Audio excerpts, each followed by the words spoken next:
Hi friends, today we will see Sloka 14 in chapter 1 of Bagavath Gita. ततश्वेतेर्हयैर्युक्ते महति स्यन्धने स्थितौ माधवः पाण्डवश्चैव दिव्यौ शङ्कौ प्रदध्मतुः. Will repeat.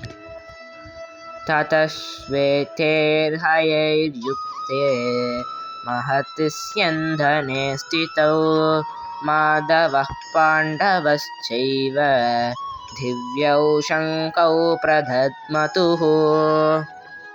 Now we will see the meaning of the 14th sloka. Then from advance, the Pandava army seated in a glorious chariot, drawn by white horses, Madhav and Arjun blew their divine conch shells. Shri Krishna Arpanamastu.